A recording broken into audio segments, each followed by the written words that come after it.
अरे बैठो यार, बैठो बैठो। कम लोग हैं, अच्छा लग रहा है ना, और घर ज्यादा नहीं मजा आता। आधे लोग सुबह आ गए, आधे लोग शाम को आ गए, अच्छा है। हाँ चलो भाई, गुड इवनिंग बेटा। हम बोर्स एटॉमिक मॉडल डिस्कस कर रहे थे सुबह। हमने रेडियस का डेरिवेशन कर लिया था। रेडियस का फॉर्मूला था क्या, 0.529 into N square by Z. ठीक है, हमने वेलोसिटी निकाला इलेक्ट्रॉन की nth ऑर्बिट में 2.2 into 10⁶ z by n metre per second में। फिर हमने निकाला kinetic energy electron 13.6 into Z square upon N square electron volt per atom. फिर पोटेंशियल एनर्जी निकाला -27.2 into Z square by N square electron volt per atom. फिर total निकाला हमने -13.6 Z square by N square electron volt per. इतना हमने किया है। ठीक है, चल तो बात करते हैं। शॉर्टकट क्या बताया था आपको, बस काइनेटिक एनर्जी याद रखना। ठीक है, उसका डबल करके नेगेटिव लगा दोगे तो पोटेंशियल। इसका मतलब मैं बोलूं कि ये अपना जो टोटल एनर्जी होगा, बहुत ध्यान समझो, is equal to minus of kinetic energy. Agree करते हो? और जो पोटेंशियल एनर्जी डिवाइड बाई 2। क्या यही है रिलेशन? बराबर ना? इसका मतलब जो टोटल एनर्जी होगा काइनेटिक एनर्जी का नेगेटिव, और पोटेंशियल निकालूंगा 2 टाइम्स ऑफ काइनेटिक एनर्जी, और सामने माइनस। बात समझा ना? तो ये इक्वेशन याद रखोगे तो अब एक ही फार्मूला याद रखना है, 13.6 Z square by N square. किसके लिए? काइनेटिक। जब भी टोटल होगा जो काइनेटिक है उस सामने नेगेटिव लगा दो, और पोटेंशियल निकालना है तो काइनेटिक का डबल करके नेगेटिव लगा दो। इतनी बातें हमने कर रखी थी। 2 पॉस्टुलेट अभी तक हमने कवर कर लिया।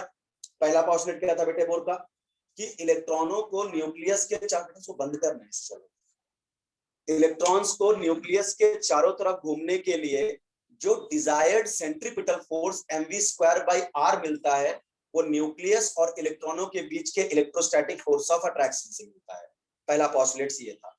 सेकंड था, इलेक्ट्रॉन वही रिवॉल्व करता है जहां उसका एंगुलर मोमेंटम क्वांटाइज होता है, या मैं बोलूं उसका एंगुलर मोमेंटम h/2π का इंटीग्रल मल्टीपल होता है। तो हमने 2 पॉस्टुलेट किए, और उन्हीं 2 पॉस्टुलेट्स की हेल्प से आज सुबह के सारे डेरिवेशन हुए थे। Radius of nth orbit, velocity of electron into nth orbit, kinetic energy of electron into nth orbit, potential energy and mechanical energy। तो जैसे जैसे हम न्यूक्लियस से दूर चल रहे थे, याद करो, रेडियस बढ़ रहा था, तो सक्सेसिव ऑर्बिट के बीच के रेडियस का डिफरेंस भी क्या हो रहा था? बढ़ रहा था। वेलोसिटी कम हो रही थी, काइनेटिक एनर्जी कम हो रही थी, पोटेंशियल बढ़ रही थी, मैकेनिकल बढ़ रही थी, और डेल्टा En जो हो रहा था वो कम हो रहा था। E2 minus E1, E3 minus E2 जब करके बताया था 10.2, 3.4 ऐसा डिफरेंस बताया था। तो इतनी चर्चा हो गई थी। अब बोर्स का आखिरी पॉस्टुलेट आता है, पॉस्टुलेट नंबर 3। तीसरा पॉस्टुलेट आज कवर करेंगे। बोर्स क्या बोलता है बेटा तीसरे पॉस्टुलेट में, कि जब तक इलेक्ट्रॉन किसी एक ऑर्बिट में घूमता है, बहुत ध्यान समझिएगा, जब तक इलेक्ट्रॉन किसी एक ही ऑर्बिट में घूम रहा है तब तक इसकी एनर्जी कांस्टेंट रहती है। भाई देखो, हर ऑर्बिट की अपनी खुद की एनर्जी होती है ना बेटा। अगर याद करो तो पहली सेल की जो एनर्जी टोटल थी -13.6, दूसरे की थी -3.4, तीसरे की थी -1.5, चौथे की थी -0.85, पांचवी थी 0.65। ठीक है, तो क्या था अपना, कि जब तक whenever electron revolve in a orbit it's energy is constant. जब तक इलेक्ट्रॉन एक ही ऑर्बिट में घूम रहा है तब तक उसकी एनर्जी कांस्टेंट रहती है। और ऐसी ऑर्बिट को हम स्टेशनरी ऑर्बिट बोलते हैं। क्या बोलते हैं? Stationery orbit. ऐसी ऑर्बिट जिनकी एनर्जी क्या है? कांस्टेंट। लेकिन समझो बेटा कि व्हेन इलेक्ट्रॉन, ये n = 1 है, ये n = 2 है, ये n = 3 है, और ये n = 4 है। बराबर। जब तक इलेक्ट्रॉन एक ही ऑर्बिट में घूम रहा है इसकी एनर्जी कांस्टेंट बनी रहेगी, और ऐसी ऑर्बिट को स्टेशनरी ऑर्बिट बोलते हैं। लेकिन अगर इलेक्ट्रॉन लोअर एनर्जी से हायर एनर्जी में जब जाएगा, lower energy orbit to higher energy orbit में जाएगा, तो ये एनर्जी को एब्सॉर्ब करेगा। ठीक है, ये एनर्जी क्या करेगा? एब्सॉर्ब। और रीजन है बेटा उसका, अगर आप देखो, इसकी एनर्जी थी पहले ऑर्बिट की, इसका था -3.4, -1.5 -0.85 बराबर। तो आप खुद देख रहे हो हर ऑर्बिट की एनर्जी, जैसे न्यूक्लियस से दूर चल रहा हूँ ऑर्बिट की एनर्जी बढ़ रही है। तो अगर इलेक्ट्रॉन यहाँ था तो उसकी एनर्जी किस ऑर्बिट को शूट कर रही होगी। अब अगर वो उछल के यहाँ गया तो इसका मतलब क्या हुआ, उसको इस ऑर्बिट और इस ऑर्बिट के डिफरेंस के बराबर एनर्जी मिली होगी, तभी तो कूद गया। बात समझा ना। यानी जब तक इलेक्ट्रॉन एक ही सेल में घूम रहा है उसकी एनर्जी क्या रहती है, constant. When electron jump from lower orbit to higher orbit then it absorb energy, तब वो एनर्जी को क्या करता है, एब्जॉर्ब करता है। क्योंकि आपको पता है इसकी एनर्जी कम इसकी ज्यादा है ना, तो अगर तुमको यहाँ रहना है, तुमको यहाँ से यहाँ तक का जो एनर्जी डिफरेंस है उतनी एनर्जी में सप्लाई करूंगा तभी तुम जा पाओगे ना। और जब इलेक्ट्रॉन बेटा लोअर हायर ऑर्बिट से जब लोअर ऑर्बिट आते हैं तो एनर्जी रिलीज करते हैं। क्या करते हैं, एनर्जी रिलीज करते हैं। सिंपल सा फंडा है इनका तीसरा पॉस्टुलेट कि जब तक इलेक्ट्रॉन एक ही ऑर्बिट में घूम रहा है उसकी एनर्जी क्या रहती है, कांस्टेंट रहती है। लेकिन जब electron lower orbit to higher orbit जाता है तो एनर्जी को एब्जॉर्ब करता है, ठीक है। और जब हायर से लोअर आएगा तो एनर्जी को रिलीज करेगा। याद करो इन दोनों की, मान लो सपोज करो 1 से इलेक्ट्रॉन 2 में गया, दिमाग लगाते हैं 1 से इलेक्ट्रॉन कहां गया, 2 में। तो आप बताओ जब 1 से 2 में जाएगा तो एनर्जी एब्जॉर्ब करेगा, ठीक है। और कितनी एनर्जी एब्जॉर्ब करता है ये भी बोर्ड ने बताया कि जितना दो ऑर्बिट के बीच का एनर्जी का डिफरेंस होगा। मतलब समझो बेटा, फर्स्ट ऑर्बिट का एनर्जी कितना है 13.6, सेकंड का कितना है 3.4, तो इसका एनर्जी मुझे कितना देना पड़ेगा, that is E2 minus E1। E2 आया -3.4 क्योंकि 1 से गया 2 में, फाइनल ऑर्बिट है 2, माइनस -13.6, ये प्लस हो जाएगा, ये आएगा 10.2 इलेक्ट्रॉन वोल्ट। इसका मतलब अगर कोई इलेक्ट्रॉन फर्स्ट ऑर्बिट में है उसको तुम 10.2 इलेक्ट्रॉन वोल्ट एनर्जी दे दो तो कूद के सेकंड में चला जाएगा, बराबर। अच्छा मान लो सेकंड से 1 में आया तो एनर्जी रिलीज करेगा, तो कितना क्या हो जाएगा, सेकंड से 1 में तो क्या होगा E1 minus E2, E1 minus E2। भाई देखो 1 से 2 में गया फाइनल माइनस इनिशियल, 2 से 1 में आया तो फाइनली कहां पहुंचा 1 में, E1 माइनस E2। E1 कितना है बताओ, -13.6, -13.6 और -3.4, तो क्या हो जाएगा -13.6 plus 3.4 equal to -10.2 electron volt. I hope समझ में आ गया होगा। इसका मतलब इतनी एनर्जी रिलीज करेगा वो, समझ में आया क्या भाई। प्लस साइन बता रहा है, प्लस एनर्जी ये बता रहा है कि इतना एनर्जी दिया तब जाके इलेक्ट्रॉन 1 से 2 में गया। तो 1 से 2 में जाते समय जितनी एनर्जी को उसने एब्जॉर्ब किया था, अगर 2 से 1 में लौटेगा तो उतनी ही एनर्जी को फेंक देगा बाहर। समझ में कुछ आ रही है क्या बात, कि जब तक इलेक्ट्रॉन एक ही सेल में घूमता है उसकी एनर्जी क्या बिल्कुल ठीक के जैसे कांस्टेंट बनी रहती है, ठीक है। उसको उस ऑर्बिट को अपन लोग स्टेशनरी ऑर्बिट बोलते हैं। लेकिन जब भी electron lower energy lower orbit से हायर ऑर्बिट में जंप करता है तो एनर्जी को एब्जॉर्ब करता है। ये देखिए साफ साफ दिख रहा है, ठीक है। माना हमने सिंपलेस्ट केस ले लिया कि 2 से 1 से कहा गया 2 में, यानी जंप कहां हुआ इलेक्ट्रॉन का 1 to 2, फर्स्ट से सेकंड में गया, तो कितनी एनर्जी को एब्जॉर्ब करेगा, जितना इन दोनों ऑर्बिट का एनर्जी का डिफरेंस होगा। तो हमने E2 माइनस E1 निकाल लिया। E1 पता था फर्स्ट ऑर्बिट का, हमने आज निकाला 13.6, सेकंड ऑर्बिट का सुबह सुबह निकाला था -3.4, इनका डिफरेंस लिया है 10.2। यानी अगर फर्स्ट सेल में रखे हुए इलेक्ट्रॉन को अगर मैं इतनी एनर्जी सप्लाई कर दूं तो फर्स्ट सेल से सेकंड सेल में चला जाएगा। समझ में आया। अच्छा जब सेकंड से फर्स्ट में आएगा तो जितनी एनर्जी एब्जॉर्ब कर गया था उतनी ही तो एमिट करेगा ना, ठीक है। तो 10.2 रिलीज कर देगा। और जो एनर्जी रिलीज करता है ना बेटा ये इलेक्ट्रॉन, ये इलेक्ट्रोमैग्नेटिक वेव्स के फॉर्म में रिलीज करता है, यानी लाइट वेव्स के फॉर्म में एनर्जी को क्या करता है, रिलीज करता है। और जब इस लाइट को हम प्रिज्म से पास करते हैं ना तो प्रॉपर मुझे एक पैटर्न दिखता है जिसको अपन लोग स्पेक्ट्रम बोलते हैं। ये क्या बोलते हैं, स्पेक्ट्रम। आज पढ़ेंगे हम लोग हाइड्रोजन स्पेक्ट्रम। पहले बेसिक फंडामेंटल समझो कि थर्ड पॉस्टुलेट क्या बोलता है। क्या बोलता है बेटा कि जब तक इलेक्ट्रॉन किसी एक ऑर्बिट में है उसकी एनर्जी क्या है, कांस्टेंट, तब तक वो कांस्टेंट बना हुआ है।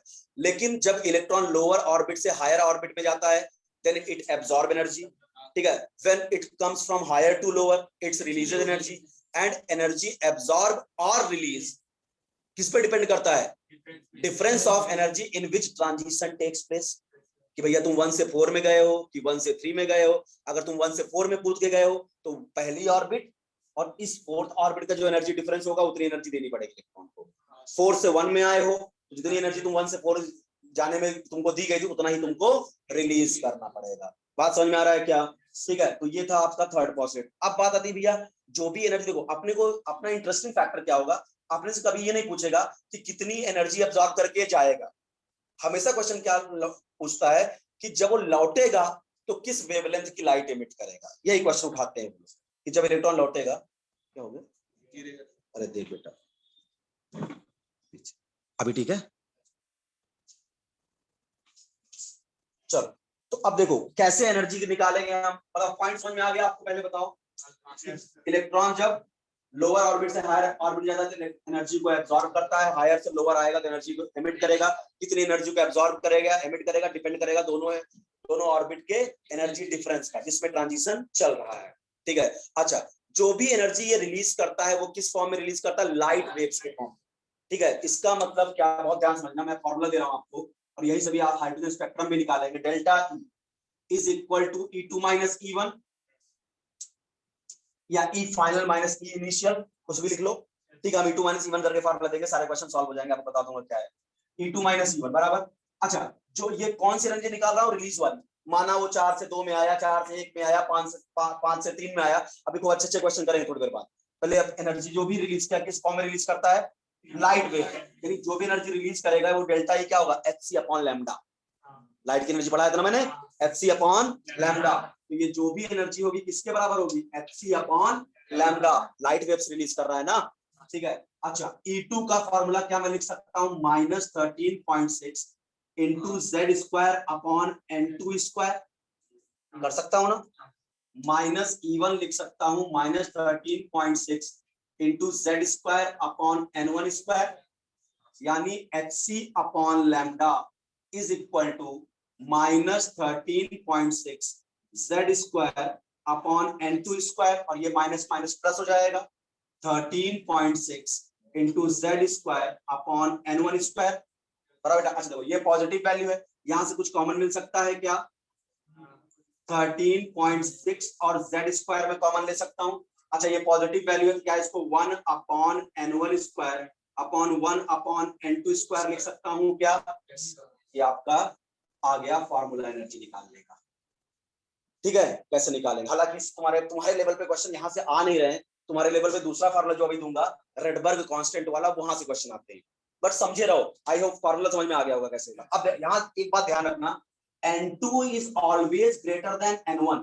मतलब सोचना क्वेश्चन करते समय कि इलेक्ट्रॉन कहां से कहां आया, 5 से 2 पे आया, पूरा 5 से 2 पे आया, तो जो n की बड़ी वैल्यू होगी हमेशा क्या होगी, N2। तो N2 क्या मानोगे 5, N1 क्या मानोगे 2।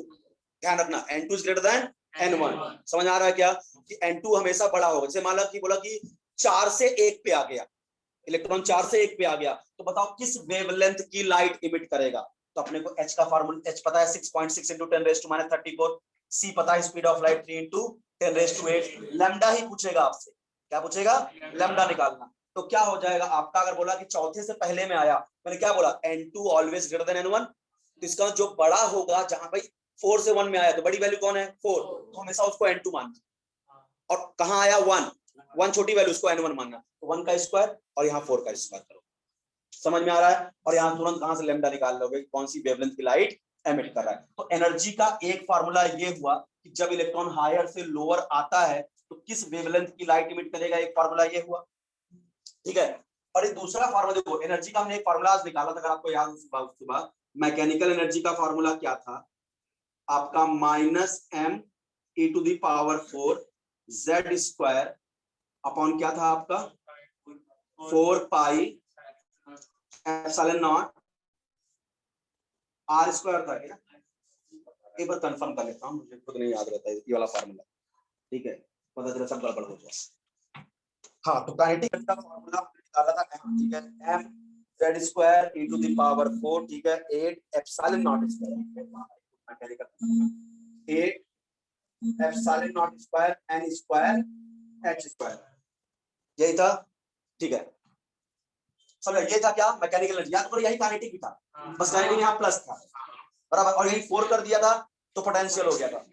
एक एनर्जी का फार्मूला ये है जो हमने निकाला, और एक ये हमने डेरिवेट करके, याद करो मैकेनिकल एनर्जी का फार्मूला निकाला था, एक हमको एनर्जी निकालने का डायरेक्ट फॉर्मूला एक साइंटिस्ट थे रेडबर्ग, उन्होंने दिया था। उनका एनर्जी निकालने का फॉर्मूला क्या था? E equal to minus R H C into Z square upon N square. मतलब कहने का क्या बेटे कि एक तो फॉर्मूला ये हमने कैलकुलेट किया जिसकी वैल्यू हमने क्या निकाली थी, -13.6 into Z square by N square. ये हमने डेरिवेशन करके निकाला एनर्जी का फॉर्मूला, इलेक्ट्रॉन की टोटल एनर्जी। और एक एनर्जी निकालने का फॉर्मूला हमको एक रेडबर्ग साइंटिस्ट थे, उन्होंने डायरेक्ट ये दिया था, -r(h(c) into Z square by N square, where r is called Rydberg constant. r को क्या बोलते हैं? Rydberg constant, Rydberg constant. अब इनकी वैल्यू भी मैं आपको बता दूंगा। इनकी वैल्यू होती है 1.1 इंटू 10⁻⁷ मीटर इनवर्स, या फिर 1/r 912 एंगस्ट्रॉम होता है। जल्दी तो भैया इतना रेडबर्ग कांस्टेंट। h पहचान ही रहे होगे, प्लैंक कांस्टेंट। c पहचान ही रहे होगे, स्पीड ऑफ लाइट। इसका मतलब बताओ, ये फॉर्मूला हमने डेरिवेशन से निकाला टोटल एनर्जी ऑफ इलेक्ट्रॉन का, और ये फॉर्मूला हमको रेडबर्ग साइंटिस्ट ने पका पकाया दिया एनर्जी निकालने का। इसका मतलब क्या इन दोनों फॉर्मूले को मैं इक्वेट कर सकता हूं? बताओ, क्यों क्या है, दोनों फॉर्मूले सेम ही तो है ना बेटा। इसका मतलब क्या होगा, अगर मैं दोनों को इक्वेट कर दूं तो क्या हो गया, -r(h(c) into Z square upon N square equal to -m(e⁴ Z square 8 ε0 square N square H square. ये माइनस माइनस कैंसिल हो गया, h आपका इधर है, अभी इसको आप ऊपर ला काट देंगे, ठीक है। जेड स्क्वायर भी क्या हो गया आपका, कैंसिल। एन स्क्वायर भी आपका क्या हो गया, कैंसिल। अब क्या क्या बचा उसको लिखो, इधर बचा RHC, क्या बचा, RHC इक्वल टू, ये पूरा कैंसिल हो गया। ऊपर क्या बचा, m बचा, e⁴ बचा, नीचे 8 बचा, ε0 बचा, n स्क्वायर तो कैंसिल हो गया, केवल क्या बचा, h स्क्वायर। यहां से r निकालूं, कितना आएगा, Rydberg constant r equal to क्या होगा, m(e⁴ इक्वल टू 8 ε0 स्क्वायर। अच्छा, h स्क्वायर और h क्यूब लिख सकता हूं क्या, ठीक है। और क्या हो जाएगा, इंटू c। अब एक बात बताओ, m क्या है, मास ऑफ इलेक्ट्रॉन, क्या वो कांस्टेंट वैल्यू है, कांस्टेंट है। e क्या है, चार्ज ऑफ इलेक्ट्रॉन, क्या वो कांस्टेंट वैल्यू है। 8 मेरे घर में, तुम्हारे घर में 8 ही रहेगा, ठीक है। ε0 क्या है, कांस्टेंट। h क्या है, कांस्टेंट। c क्या है, कांस्टेंट। सब कुछ कांस्टेंट है ना, इसलिए r को बोलते हैं रेडबर्ग। बात समझा ना, यहाँ सब कुछ कांस्टेंट पड़ा हुआ है, इसलिए r को क्या बोलेगा अपन लोग, रेडबर्ग कांस्टेंट। समझ में आ गया क्या। और जो r की वैल्यू होती है, आपको ये सब कुछ डेरिवेशन नहीं याद करना है, सिर्फ मैं जबरदस्ती पढ़ा देता हूँ आपको कि यहाँ कहां से रहा है, ठीक है। आप काम की बात याद रखना, जो r होता है 1.1 इंटू 10⁻⁷ होता है, इसका वैल्यू याद रखना। और या तो एक आता है 1/r, कितना होता है, 1 रेडबर्ग 912 एंगस्ट्रॉम, क्योंकि r से ज्यादा काम करेगा आपका 1/r वेवलेंथ निकालते समय, ठीक है। क्योंकि कभी कभी वेवलेंथ आपका एंगस्ट्रॉम में पूछेगा, कभी कभी मीटर पूछेगा, तो अपन लोग r की वैल्यू रख लेंगे डायरेक्ट, और एंगस्ट्रॉम में पूछेगा 1/r निकाल लेंगे वहां से। अभी करें क्वेश्चन, बहुत करेंगे, अभी 8 बजते बजते मजा आ जाएगा आपको क्वेश्चन करते हो, ठीक है। 1/r कितना होगा, 912 एंगस्ट्रॉम, इसको बोलते हैं रेडबर्ग कांस्टेंट। अच्छा, तो याद करो, ऐसा जैसे ये फॉर्मूला दिए, क्या मैं रेडबर्ग का भी इस इक्वेशन रख के ऐसा फॉर्मूला बना सकता हूँ, एग्री ना। अरे बाबा, जैसे इसके लिए मैं 13.6 Z square by N square, तो मैं यहाँ क्या नहीं कर सकता, क्या -r(h(c) Z square upon n1 square और n2 स्क्वायर करके। चलो वो फॉर्मूला बनाता हूँ आपके सामने, इसको हटा रहा हूँ।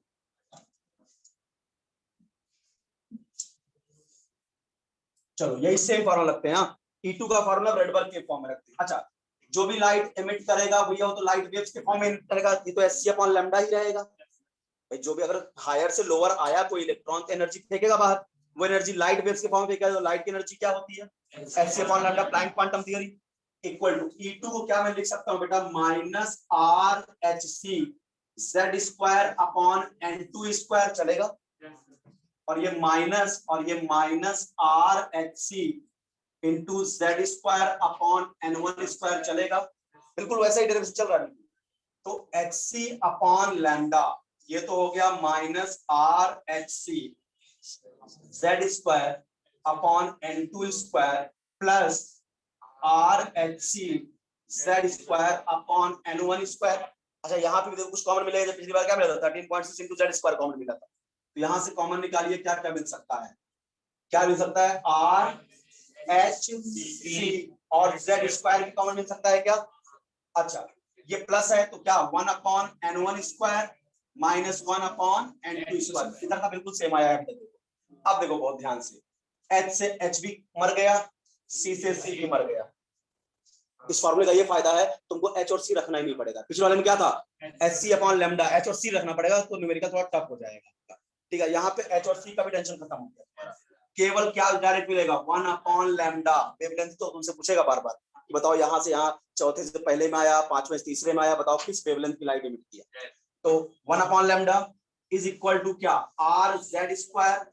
आर की वैल्यू अपने को याद कर लिया हमने 1.1 into 10⁻⁷, और जेड क्या होगा, एटॉमिक नंबर। ठीक है, डिपेंड करेगा हाइड्रोजन है कि हीलियम है कि लिथियम है, सबका जेड अलग अलग होगा। और 1 upon n1 square minus 1 upon n2, यही फॉर्मूला तुम्हारे लिए बेहतरीन फॉर्मूला है। ठीक है, इलेक्ट्रॉन ट्रांजिशन की वेवलेंथ निकालने, पिछला वाला भूल जाओ 13.6। ठीक है, इसी से निकालेंगे हम लोग 1 अपॉन लैम्डा, क्योंकि वहां क्या h और c भी रखना पड़ता है, यहाँ वो भी कैंसिल हो गया तो आसान हो गया ना अपने को। 1 अपॉन लैम्डा ही क्या बेटा, न्यू बार भी होता है क्या? बार जानते हो ना, बार नहीं न्यू बार।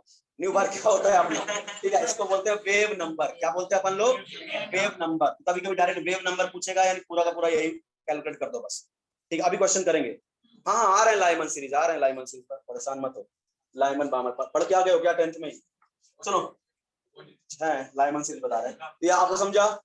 ये आपका क्या होगा बेटा, फॉर्मूला होगा क्या वेवलेंथ। क्वेश्चन क्या पूछेगा पहले बता दूं। ठीक है, कि इलेक्ट्रॉन पांचवें से पहले में आया, चौथे से दूसरे में आया, चौथे से तीसरे में आया, बताइए किस वेवलेंथ की लाइट इमिट करेगा। तो आपको बार बार लैम्डा ही निकालना पड़ेगा।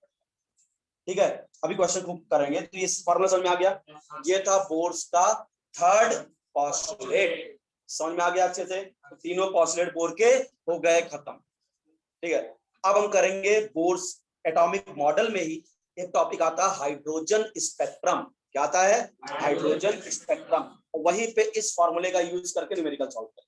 ठीक है, हाइड्रोजन स्पेक्ट्रम से बोर का तीनों पोस्टुलेट समझ में आ गया बेटा, बिल्कुल उंगलियों पे गिन लो।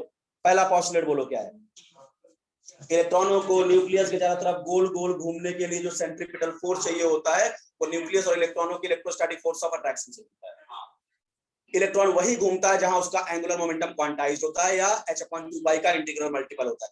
तीसरा पोस्टुलेट, जब तक इलेक्ट्रॉन एक ही ऑर्बिट में घूम रहा है उसकी एनर्जी बिल्कुल कांस्टेंट बने, इसको स्टेशनरी ऑर्बिट बोलते हैं। जब इलेक्ट्रॉन लोअर ऑर्बिट से हायर ऑर्बिट में जंप करता है तो एनर्जी को एब्सॉर्ब करता है, जब हायर से लोअर में आता है तो एनर्जी को रिलीज करता है। तो एनर्जी एब्सॉर्ब या रिलीज करता है वो दोनों ऑर्बिट के एनर्जी के डिफरेंस के बराबर होता है। और जब अपने को क्या पूछेंगे हमेशा, हायर से लोअर आया तो किस वेवलेंथ की लाइट एमिट कर रहा है, उसका फॉर्मूला रहा आज से ये आपके सामने। ठीक है, 1 upon lambda equal to R Z square 1 upon n1 square. ध्यान रखिएगा फिर वही बात, n2 is always greater than n1। बात समझा ना, सो रहा है। ठीक है, आया समझ में।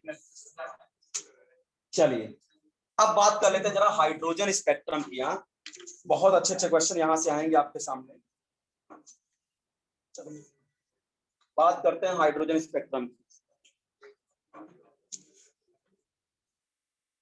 कुछ फॉर्मूले जो मैं बताया करूँ ना बेटा, उसको आप अभी नोट कर लो, क्योंकि मैं थोड़ा नोट्स में क्या है ना, बच्चे ने हमको लगता है एक तो लेक्चर मिस किया है, जो कुछ एक्स्ट्रा बातें हैं वो उसके नोट्स में है ही नहीं। तो इसलिए क्या करता हूँ मैं, पूरा चैप्टर पढ़ाने के बाद नोट्स को कंसाइज करके आपको भेजूंगा, नहीं तो आप थोड़ा कंफ्यूज हो जाओगे कि सर हाइड्रोजन स्पेक्ट्रम वहां पे भी था, यहाँ पे था, वहां पे 3 क्वेश्चन थे, यहाँ पे 6 क्वेश्चन।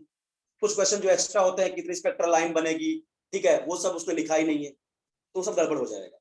इसीलिए क्या कुछ चीजें हैं उसको जरा तो अपने आप पढ़ते हो ना, आराम से बैठे हो, थोड़ा सा पेन चला लिया करो, लिख लिया करो कहीं, जिससे घर पे जाकर क्वेश्चन कर लो, एकदम आराम से बैठते हो टेबल पे। ठीक है, बस बिल लाना बाकी है। अगर क्वेश्चन करना तो कुछ बातें लिखते जाओ, क्योंकि मैं जब नोट्स भेजूंगा या तो इतने स्मार्ट रहो कि हाँ हाइड्रोजन स्पेक्ट्रम वहां भी है, सबने इधर भी क्वेश्चन भेजा है, तो मिला के पढ़ पाओ कि कैसे पढ़ना है उसको। मुझे आइए, हाइड्रोजन स्पेक्ट्रम अच्छा टॉपिक है, बहुत बेहतरीन टॉपिक है। हाइड्रोजन स्पेक्ट्रम अभी चल रहा है, बोर्स एटॉमिक मॉडल ही चल रहा है। ठीक है, अब बात कर रहे हैं हाइड्रोजन स्पेक्ट्रम की। ठीक है, देखो हाइड्रोजन स्पेक्ट्रम क्या होता है कि अगर मैं बहुत ही लो प्रेशर पे एक डिस्चार्ज ट्यूब ले लूं, डिस्चार्ज ट्यूब होते हैं हार्ड ग्लास ट्यूब। ठीक है, अगर इसमें मैं बहुत लो प्रेशर पे हाइड्रोजन गैस भर दूं, इस डिस्चार्ज ट्यूब में अगर मैं बहुत ही लो प्रेशर पे हाइड्रोजन गैस भर दूं, और इस डिस्चार्ज ट्यूब में बेटा मैं इलेक्ट्रिक करंट पास करूं, यानी इसको बोलते हैं इलेक्ट्रिक डिस्चार्ज पास करना। तो क्या होगा बेटा, यहां से कुछ रेडिएशन निकलेंगे, ठीक है। हाइड्रोजन गैस में जब मैं इलेक्ट्रिक डिस्चार्ज पास करूंगा हाइड्रोजन गैस में, तो यहां से कुछ रेडिएशन निकलेंगे इस ट्यूब से, और अगर इन रेडिएशंस को मैं प्रिज्म से पास कराऊं, तो ये जो भी रेडिएशन निकल रहा है इसकी लाइट को प्रिज्म क्या करेगा, स्कैटर कर देगा, ठीक है। आप नॉर्मल देखते हो व्हाइट लाइट को जब प्रिज्म से पास कराते हो प्योर में स्कैटर्ड हो जाती है वो। तो जब मैंने हाइड्रोजन गैस को एक डिस्चार्ज ट्यूब में लिया लो प्रेशर पे, इसमें इलेक्ट्रिक आर्क पास किया, इलेक्ट्रिक डिस्चार्ज पास किया, तो क्या होगा, यहाँ से कुछ रेडिएशन एमिट होगा। अगर उस रेडिएशन को मैं प्रिज्म से पास करूंगा और यहाँ पे एक लगा लूं फोटोग्राफिक प्लेट, फोटोग्राफिक प्लेट, तो क्या होगा बेटा, यहाँ जो लाइट आ रही है ना, ये यहाँ सारी लाइट स्कैटर्ड हो जाएगी, कुछ ऐसा स्कैटरिंग ऑफ लाइट हो जाएगी, ठीक है। और अगर मैं इस प्लेट को जरा, अब ये प्लेट समझ रहा, अब ये प्लेट ऐसे रखी है, इसको अगर मैं ऐसे घुमा दूं, बहुत ध्यान समझना, इसको अगर मैं घुमा दूं तो आपको कुछ ये लाइन कुछ इस प्रकार से दिखेंगी, पहली लाइन, दूसरी लाइन, तीसरी लाइन, चौथी लाइन। और धीरे धीरे क्या होगा बेटा, इन लाइंस के बीच का गैप जो होगा ना वो कम होता जाएगा, बहुत डेंस लाइन दिखने लगी, पहले गैप ज्यादा फिर उससे कम, ठीक है। मैं थोड़ा ढंग से नहीं बनाया हूँ, ढंग से बना देता हूँ, यार सर पढ़ा रहे हो। तो इसी मैंने प्लेट को क्या किया, ये ऐसा रखा था, इसको घुमा के ऐसे कर दिया, ये फर्स्ट लाइन, ये सेकंड लाइन, ठीक है, फिर ये थर्ड लाइन, फिर ये फोर्थ लाइन, नहीं बेटा बढ़ नहीं रहा, फिफ्थ लाइन, सिक्स्थ लाइन, ऐसे फिर क्या गैप इसका कम होता जाएगा। इसको बोलते हैं स्पेक्ट्रम, क्या बोलते हैं, स्पेक्ट्रम। बात समझा ना, यानी जब भी हाइड्रोजन गैस को मैं डिस्चार्ज ट्यूब में लेके इलेक्ट्रिक सप्लाई दूंगा, इलेक्ट्रिक आर्क दूंगा, तो वहां से कुछ रेडिएशन निकलेंगे। मतलब देखो ये रेडिएशन हुआ क्या होगा जरा समझो, जब मैंने इलेक्ट्रिक आर्क दिया हाइड्रोजन को, तो हाइड्रोजन एटम को क्या मिल गई, एनर्जी। अगर एनर्जी मिल गई तो हाइड्रोजन का जो इलेक्ट्रॉन है वो फर्स्ट ऑर्बिट में रह नहीं जाएगा, क्योंकि उसने तुमने बाहर से क्या दे दिया उसको, एनर्जी। तो एनर्जी पाके वो जंप करके हायर ऑर्बिट में चला जाएगा, और हायर ऑर्बिट में केवल हो जाके 10⁻⁻8 सेकंड के लिए रुकेगा बस। फिर स्टेबल होने के लिए कहां आएगा, नीचे आएगा, अपने ग्राउंड स्टेट में आएगा। उस समय जो एनर्जी रिलीज करेगा वो इलेक्ट्रोमैग्नेटिक वेव या लाइट वेव्स के फॉर्म में इंक्रीज करेगा। उसी लाइट वेव को जब मैंने प्रिज्म पास किया तो मुझे कुछ क्या है, कुछ पैटर्न दिखाई दिए, जिसको हम स्पेक्ट्रम बोल रहे हैं। इसमें क्या बोल रहे हैं, स्पेक्ट्रम। यानी जब इलेक्ट्रॉन को हम एनर्जी बाहर से देते हैं, ठीक है, तब इलेक्ट्रॉन लोअर ऑर्बिट से कहां चला जाता है, हायर ऑर्बिट, क्योंकि एनर्जी अब्सॉर्ब हो गई जो तुमने एनर्जी दिया, उससे इलेक्ट्रॉन जंप करके लोअर ऑर्बिट से कहां जाता है, हायर ऑर्बिट में। हायर ऑर्बिट में वो अनस्टेबल फील करेगा, ठीक है, क्योंकि हायर ऑर्बिट की एनर्जी ज्यादा थी। तो जो इलेक्ट्रॉन फर्स्ट सेल में था, इसका फर्स्ट सेल में क्या था, वो सुखी था अपने जीवन में, तुमने उसको बाहर से क्या किया, मस्ती दी, ठीक है, तुमने बाहर से इसको इलेक्ट्रिसिटी दे दी। अब उसकी एनर्जी बढ़ गई, फड़फड़ा रहा है इलेक्ट्रॉन, क्या करेगा, फिर कूद के जहां पे हायर ऑर्बिट में चला जाएगा, बट बना तो था पहले में रहने के लिए, फिर वहां जाके अनस्टेबल, क्योंकि हायर ऑर्बिट की एनर्जी भी ज्यादा होगी, एनर्जी ज्यादा तो स्टेबिलिटी कम, तो इलेक्ट्रॉन फिर वहां से रिटर्न होगा कहां पे, ग्राउंड स्टेट में। जितनी एनर्जी को तुम दे के भेजे थे उतनी एनर्जी को लाइट वेव्स के फॉर्म में बाहर करेगा, और उसी लाइट को अगर मैं प्रिज्म से पास कर दूं, हमें कुछ पैटर्न देखने को मिलेगा, दैट इज कॉल्ड स्पेक्ट्रम। समझा, उसी को क्या बोलते हैं, स्पेक्ट्रम। अब अगर इन्हीं लाइन को मैं अलग अलग बनाऊं तो बहुत ध्यान समझना हाइड्रोजन की स्पेक्ट्रम कैसे होता है, बहुत ध्यान समझना। देखो मान लो ये इस लाइन को मैं बोल रहा हूं आपका n=1, ठीक है, ये लाइन है आपका n=2, बहुत ध्यान समझिएगा, n=3, n=4, n=5, n=6, ठीक है, n=7, आगे जितना मन करे बढ़ाते चले जाओ, ठीक है। यहां पे मैं लिख देता हूं n=∞। बात समझा क्या, इनफाइनाइट नंबर ऑफ सेल्स। अब देखो बहुत ध्यान से, यहाँ पे बेटा हाइड्रोजन स्पेक्ट्रम में कोई एक लाइन नहीं आती, यहाँ कोई सीरीज है हाइड्रोजन स्पेक्ट्रम की। अगर कहीं से भी इलेक्ट्रॉन गिरे, लेकिन फाइनली कहां पे गिरे, फर्स्ट में, तो यहाँ जितनी भी स्पेक्ट्रल लाइन मिलेंगी सबको बोलते हैं लाइमन सीरीज। क्या बोलते हैं, लाइमन सीरीज। यानी हर अलग अलग साइंटिस्ट ने अलग अलग टाइम पे इस स्पेक्ट्रम को एक्सप्लेन किया।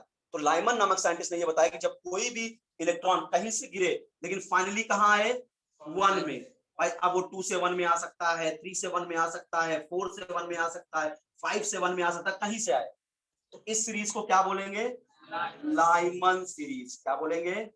Lyman series. बात समझा ना? इसे क्या बोलते हैं अपन लोग? Lyman series. कहीं से इलेक्ट्रॉन गिरे लेकिन 2 में गिरे, 3 से 2 में, 4 से 2 में, 5 से 2 में गिरा देगा, तुमको भरना है। ठीक है, बात समझा? फाइन। तो इसको बोलते हैं बामर series. Balmer series. Balmer series यानी इसके लिए जो आपका याद हो, इसके लिए जो n होगा वो 2 होगा। फाइनली इलेक्ट्रॉन कहाँ गिर रहा है? 2 में। अब कहां से गिरेगा? 3, 4, 5। और दिमाग लगाओ, इसका मतलब इसके लिए अपन लोग हमेशा जो n1 मानते हैं, n2 हमेशा बड़ी वैल्यू, तो लाइमन सीरीज में n1 हमेशा फिक्स होगा क्या? 1। अब जो n2 होगा वो 3 हो सकता है, 4 हो सकता है, 5 हो सकता है, इवन इंफिनिटी हो सकता है। समझ में आ गया होगा? यानी n1 क्या फिक्स हो गया? 1। कहीं से इलेक्ट्रॉन गिरे लेकिन फर्स्ट सेल में गिरे।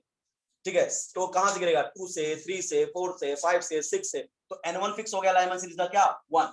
अब n2 क्या होगा? 2, 3, 4, 5, 6। जैसा क्वेश्चन पूछेंगे वैसा सॉल्व करेंगे। ठीक है, कहीं से इलेक्ट्रॉन गिरे लेकिन सेकंड सेल में गिरे, सेकंड में, तो उसका ऐसी सीरीज को क्या बोलते हैं? बामर सीरीज। इसको सीरीज क्यों बोले बता रहा हूं, क्योंकि एक वेवलेंथ नहीं मिलेगी तुमको, एक से अधिक वेवलेंथ मिलेगी। क्योंकि 2 से 3 में गिरा, ठीक है, सॉरी 3 से 2 में गिरा, 4 से 2 में गिरेगा, 5 से 2 में गिरेगा, तो अलग अलग वेवलेंथ आएगी ना। इसे इसको सीरीज बोल रहे हैं, बामर सीरीज। इसको बामर साइंटिस्ट ने बताया था। अच्छा, जो लाइमन सीरीज होती है ना बेटा, वो बिलोंग करती है आपका अल्ट्रा वायलेट रीजन में। ये भी याद रखना है आपको कि लाइमन सीरीज कहां पे बिलोंग करती है? Ultraviolet. मैंने पूरा इलेक्ट्रोमैग्नेटिक रेडिएशन बताया था, क्लासिकल गाड़ी एक्सयूवी इन माय रेंज। ठीक है, तो यहाँ पे जो लाइमन सीरीज होती है कहां बिलोंग करती है? अल्ट्रा वायलेट रीजन में, यानी could not seen by animal. ठीक है, तो हमारी आंखें इसको नहीं देख सकती।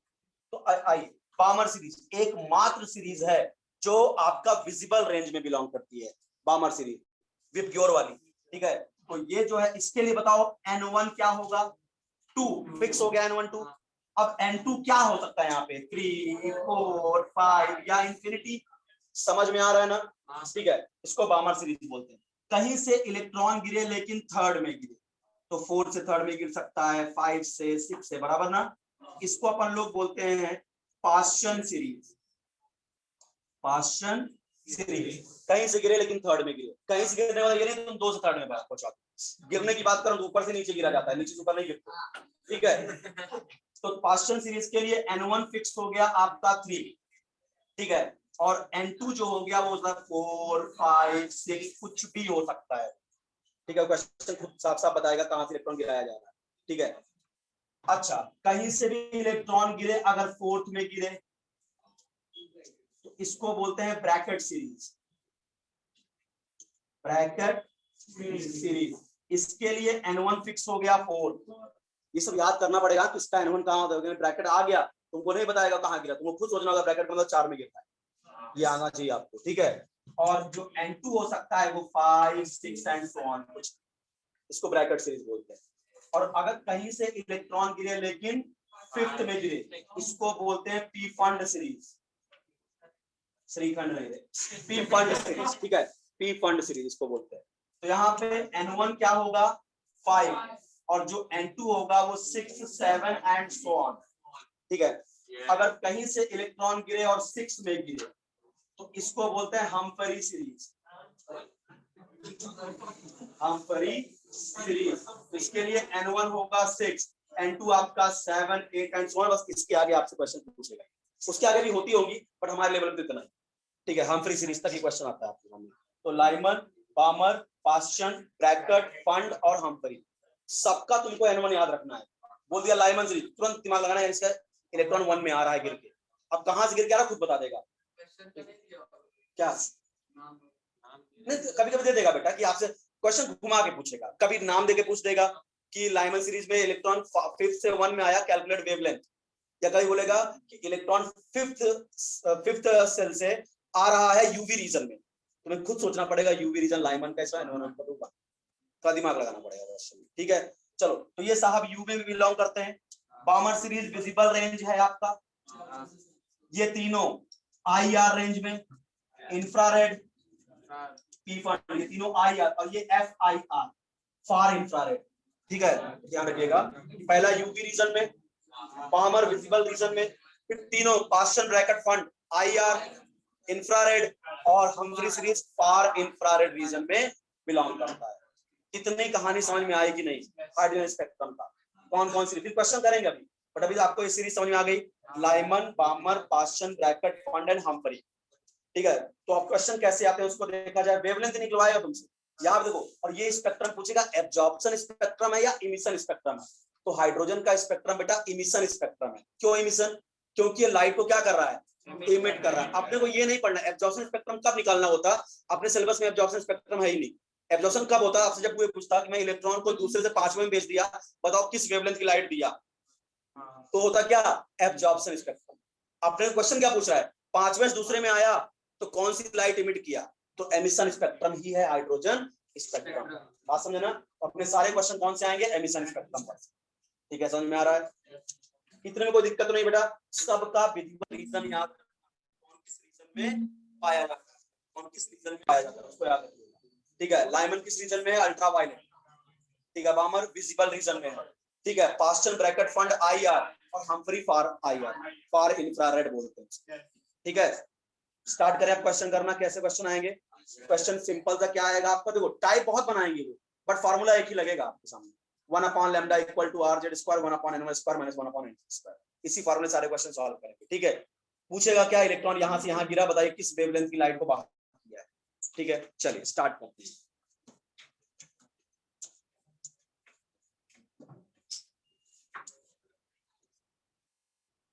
क्वेश्चन घर पे जाके लगाते हैं, कुछ ऐसे पढ़ के भूल जाते हैं, हमको बहुत कम लोग लगाते हैं। चलिए, यहाँ पे फॉर्मूला एक ही काम करेगा पूरे हाइड्रोजन स्पेक्ट्रम में, 1/λ equal to RZ square 1/n1 square minus 1/n2 square. इसी फॉर्मूले से तुम्हारे मैथ्स में न्यूमेरिकल होने वाले हैं। ठीक है, वेवलेंथ निकालने वाले, और यहाँ पे R की वैल्यू 1.1 × 10⁻⁻7 मीटर इनवर्स, या 1/R क्या होता है, 912 angstrom.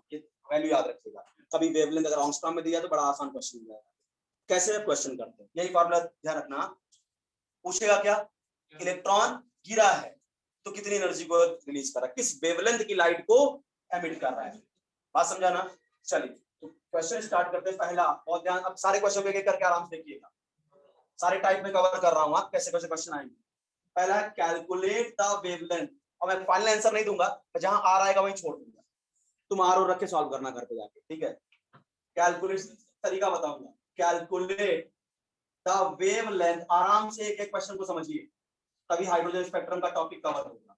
Calculate the wavelength of photon, क्योंकि यहाँ बच्चे गड़बड़ करेंगे, उनको फोटोन देख के वो क्या लगेगा, यार SC/λ लगाना है। ठीक है, वेवलेंथ ऑफ फोटोन पूछ लिया, याद करो उसका भी वेवलेंथ का फार्मूला दिया था, इक्वल टू SC/λ। ठीक है, एनर्जी निकाला था ना 12,400/λ, जब एंगस्ट्रॉम में हो वेवलेंथ। ठीक है, 25 × 10⁻²⁵ जब लैम्डा मीटर में दिया हो, 1240/λ जब लैम्डा नैनोमीटर में दिया हो। यार याद किया करो। ठीक है, calculate the wavelength of photon emitted when an electron in hydrogen atom, बहुत ध्यान से क्वेश्चन को समझिए, hydrogen atom makes a transition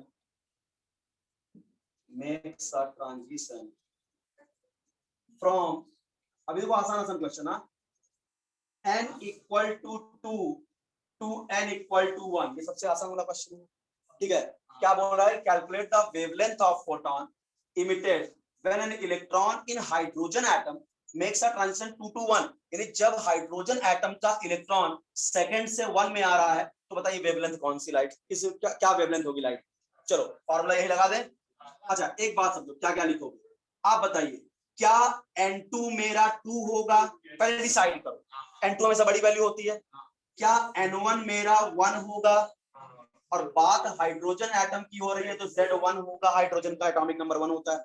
चलिए, तो 1/λ, अपने को लैम्डा कैलकुलेट करना, equal to R Z square, यानी 1 स्क्वायर, तो हाइड्रोजन का Z1 होता है, अपॉन 1/n1 स्क्वायर, 1 का स्क्वायर, माइनस 1/n2 स्क्वायर, 2 का स्क्वायर, यानी 1/λ इक्वल टू R, ये हो जाएगा 1 - 1/4, 4 1 जा 4, 4 - 1 3, 3/4, so 1 by lambda equal to क्या by 4, so lambda equal to 4 by 3r। खत्म हो गया क्वेश्चन, अब कुछ बचा ही नहीं।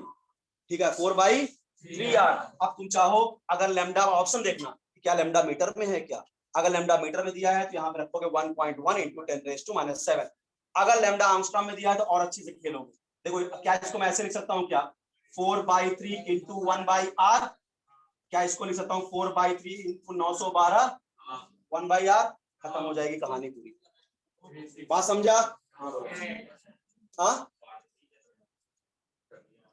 अरे 3r यार, r3 नहीं हो 3r आरती नहीं सुन ले। ऐसे ये पूछोगे तो लोग इंक्वायर करने लगते हैं। देखो 4 1 जा 4, 4 माइनस 1 3 बाई 4 आया, और ये क्या लगा है r, 3r बाई 4 आया, ये 1 अपॉन लैम्डा 3r बाई 4 आया, लैम्डा क्या आएगा 4 बाई 3r। आप डिपेंड करेगा ऑप्शन देखोगे तुम एंट्रेंस में कि मीटर में लैम्डा है कि एंगस्ट्रॉम में लैम्डा है। अगर मीटर में है तो यहाँ पे क्या रखोगे 1.1 इंटू 10⁻⁷।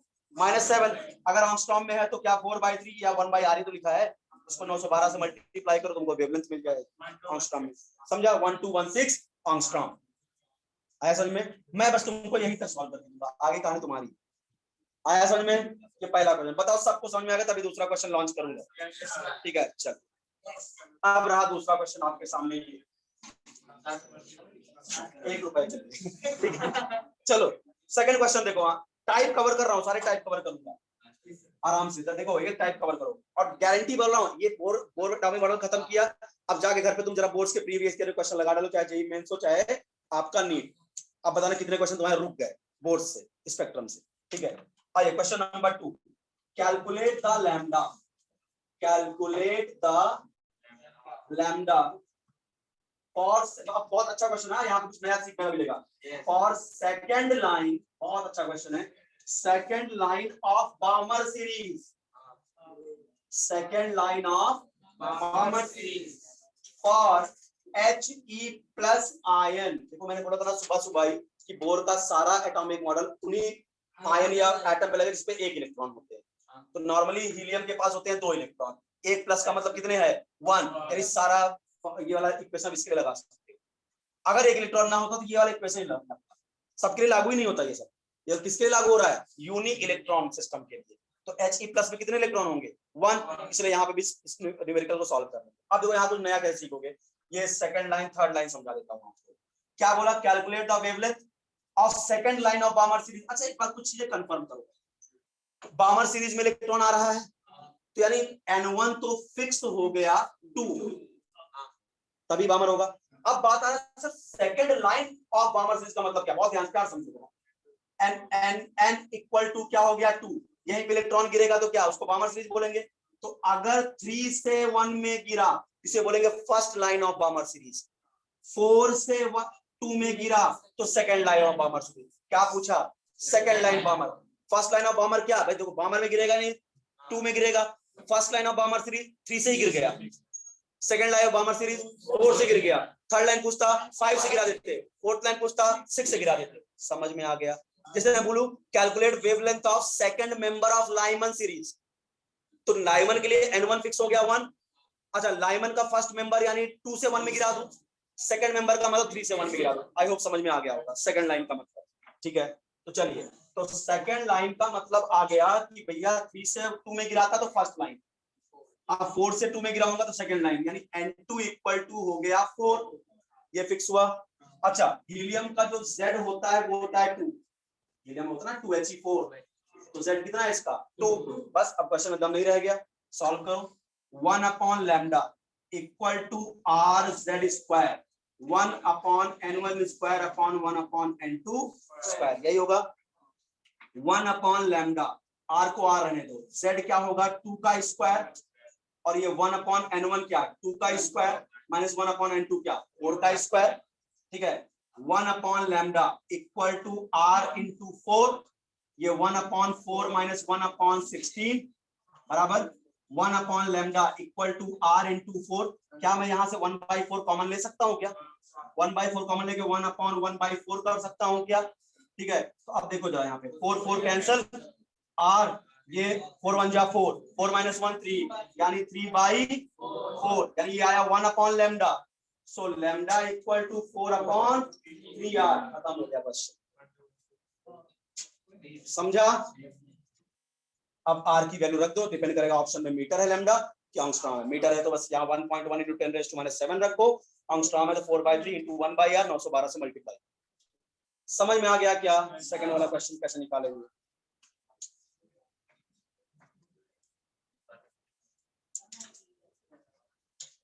चलिए तीसरा क्वेश्चन देखिए। अब ऐसा ही क्वेश्चन कर लोगे बेटा, ठीक है। अब मैं आपसे पूछ रहा कि बताइए calculate wavelength of second member of Lyman series of hydrogen atom, ठीक है। तो सेकंड मेंबर ऑफ लाइमन के लिए वेवलेंथ बताना है, तो लाइमन के लिए फाइनल इलेक्ट्रॉन कहां गिरेगा? 1 में, तो n1 फिक्स हो गया 1। फर्स्ट मेंबर पूछता, फर्स्ट लाइन देखो, कभी कभी फर्स्ट लाइन सेकंड लाइन पूछे, कभी कभी फर्स्ट मेंबर सेकंड मेंबर पूछेगा, तो परेशान मत होना। अगर इसी क्वेश्चन में क्या लिख देता, calculate the wavelength of second member of Balmer series, तो फर्स्ट मेंबर का मतलब इलेक्ट्रॉन 3 से 2 में गिरा दो, सेकंड मेंबर का मतलब 4 से 2 में गिरा दो। तो यहां मैंने बोला सेकंड लाइन। जैसे अगला क्वेश्चन हमारा calculate wavelength of second member of Lyman series या second line of Lyman series, तो बात एक ही है। तो लाइमन सीरीज के लिए n1 फिक्स हो गया 1, फर्स्ट मेंबर क्या होगा n2 2, सेकंड मेंबर 3, तो 3 से 1 में गिरा दो। समझ में आ गया? ठीक है। एक क्वेश्चन आएगा बेटा, तीसरा टाइप में कवर करने चल रहा हूं, जब मिनिमम वेवलेंथ और मैक्सिमम वेवलेंथ पूछेगा आपसे। कैसे बोलेगा?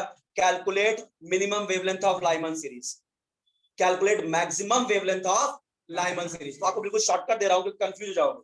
आपको क्या लगता है जब मिनिमम वेवलेंथ पूछे, मैं बोला कि calculate minimum wavelength of Lyman series, तुम्हें क्या लगेगा? मिनिमम वेवलेंथ का मतलब लाइमन में n1 = 1 और 2 से 1 में कूदा दो, मिनिमम वेवलेंथ आएगी। गलत, उसमें मैक्सिमम आएगी, ठीक है। जब इन्फिनिटी से गिराओगे 1 में, तब आपकी क्या आएगी? मिनिमम आएगी। तुम लोग क्या सोच रहे हो कि मिनिमम वेवलेंथ का मतलब मिनिमम डिस्टेंस ट्रेवल करा दो इलेक्ट्रॉन का, ऐसा बिल्कुल नहीं है। बात समझा ना? क्योंकि रीजन क्या होता है, देखो E = hc/λ। तुमको अगर वेवलेंथ मिनिमम चाहिए तो एनर्जी तुमको तो मैक्सिमम चाहिए ना, और मैक्सिमम एनर्जी कब आती है? जब बाजू वाले से ही इलेक्ट्रॉन पूछ जाए, ठीक है। और मिनिमम एनर्जी कब आएगी? जब इंफिनिटी, या तो एनर्जी क्या थी 0, और 0 से अगर 13.6 को माइनस करूंगा तो 13.6 आएगा। इसलिए जब भी मिनिमम वेवलेंथ पूछे तो आपको मैक्सिमम डिस्टेंस ट्रेवल कराना है, यानी इन्फिनिटी से इलेक्ट्रॉन गिरा देना। और जब पूछे मैक्सिमम वेवलेंथ ऑफ बामर सीरीज, तो बामर में इलेक्ट्रॉन कहां आता है? 2 में, मैक्सिमम वेवलेंथ 3 से गिरा दो, बस खत्म का। ये दो क्वेश्चन और एक्स्ट्रा तैयार करो। Minimum wavelength lambda minimum, lambda maximum कैसे पूछेगा? एक क्वेश्चन करते हैं, ज्यादा कंसेप्ट करो। आइए, तीसरा टाइप आता है मिनिमम और मैक्सिमम वेवलेंथ का।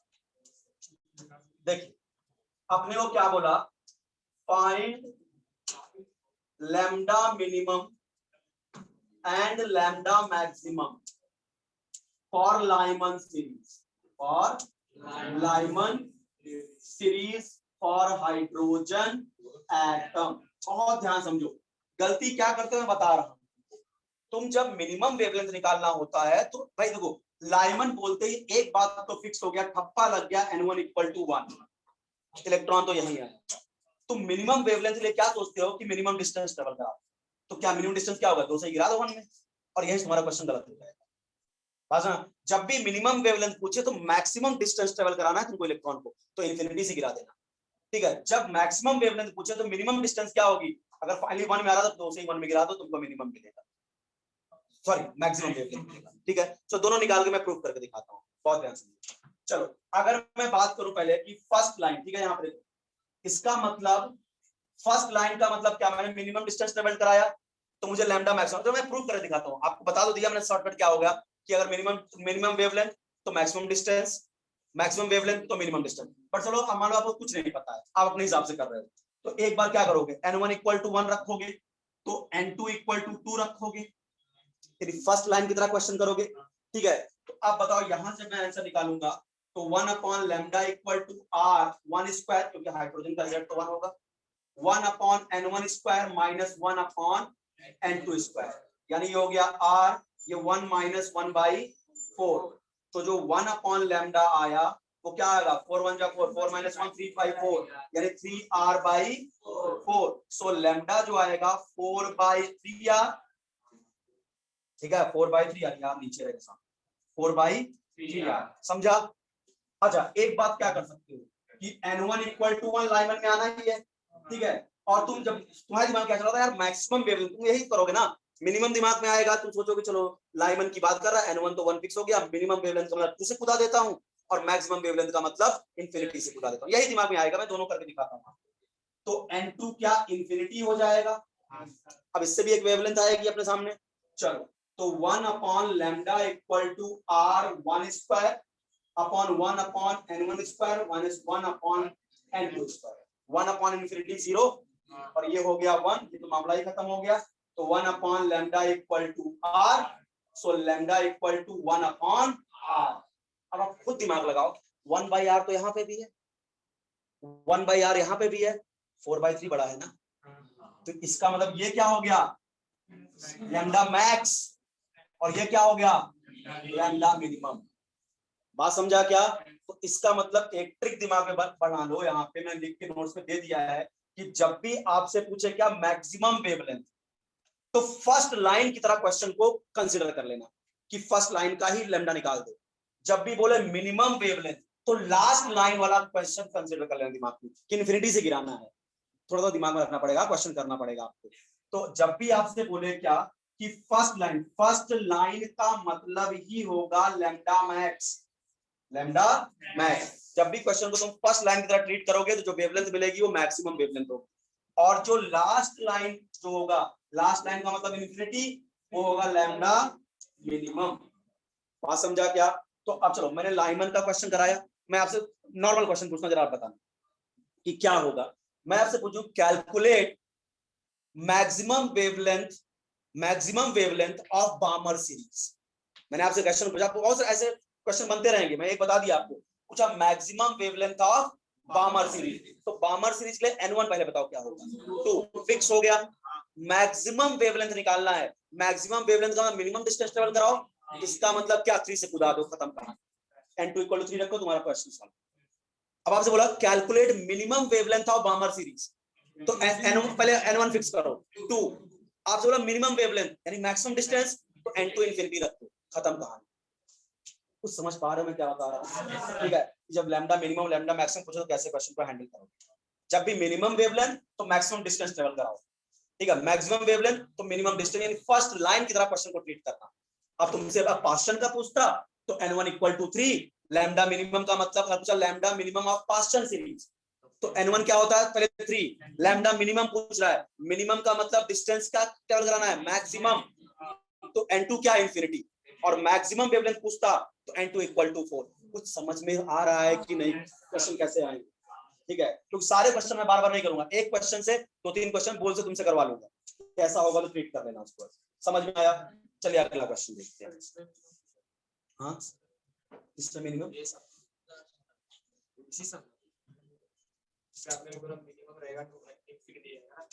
मिनिमम वेवलेंथ के लिए मैक्सिमम डिस्टेंस ट्रेवल कराना पड़ेगा ना, मिनिमम वेवलेंथ चाहिए तो मैक्सिमम डिस्टेंस, मैक्सिमम वेवलेंथ चाहिए तो मिनिमम डिस्टेंस, यहाँ क्या आया है मैक्सिमम वेवलेंथ, तो मुझे मिनिमम डिस्टेंस ट्रेवल कराना होगा, तो बामर के लिए n1 क्या है 1, तो मिनिमम डिस्टेंस क्या होगा, जस्ट बाजू से खुदा दो। नहीं समझ पा रहे हो क्या? समझा ना? तो दूसरा टाइप होगा, पहला टाइप क्या क्या नॉर्मल बताया, n1 ये n1 n2 ये है, बताओ ट्रांजिशन के लिए वेवलेंथ, पहला टाइप ये हुआ। दूसरा क्या टाइप लिया, first line second line last line पूछे, तो तुमको पहला क्या रखना है कि हर सीरीज का n1 याद रखना है, कि भाई लाइमन के लिए n1 क्या होता है, बामर के लिए क्या होता है, पास्टन के लिए क्या होता है, ब्रैकेट के लिए क्या फंड। मोस्टली क्वेश्चन को लाइमन बामर और पास्टन तक ही मिलेंगे, ब्रैकेट फंड पूछेगा नहीं, ठीक है। तो उसके लिए n1 आप याद रखिए, ठीक है। कहां से फर्स्ट लाइन बोलेगा तो जो भी जिसका n1 होगा उसके जस्ट ऊपर वाले से खुदा देना, सेकंड लाइन उससे भी ऊपर वाले से खुदा देना, और जब लैम्डा मिनिमम लैम्डा मैक्स में पूछे तो मिनिमम जब वेवलेंथ पूछे तो आपको क्या करना, मैक्सिमम यानी n2 हमेशा इनफाइनाइट मान, ठीक है। मिनिमम वेवलेंथ का मतलब क्या होगा, मैक्सिमम डिस्टेंस, तो आप हमेशा n2 इनफाइनाइट मान, लास्ट जो वहां से खुदा देना, और अगर मैक्सिमम वेवलेंथ पूछ रहा है तो जस्ट बाजू से खुदा देना, ठीक है। क्वेश्चन करने से ही आएगा, घर पे जाके थोड़ा घुसना पड़ेगा, ठीक है। खुद से करोगे बेटा तभी आपको समझ में आएगा, मैं 4-5 मैं खुद कर रहा हूँ, इसमें आपका दिमाग नहीं लग रहा है। आप जब घर पे बैठोगे और बोर्ड से अटॉमिक मॉडल क्वेश्चन सॉल्व करोगे तब आपको कॉन्फिडेंस आना स्टार्ट हो जाएगा, ठीक है। चलिए एक अगला क्वेश्चन लेते हैं, एक और देखिए, एक देखो अब अगला टाइप, मैंने 3 टाइप कवर किया अभी तक, लाइन समझा दिया, फर्स्ट में जो लाइन है वही फर्स्ट मेंबर है, बोला first line of Lyman series, second line of Lyman series, इसी को कुछ बुक्स में लिख देता first member of Lyman series, second member of Lyman series.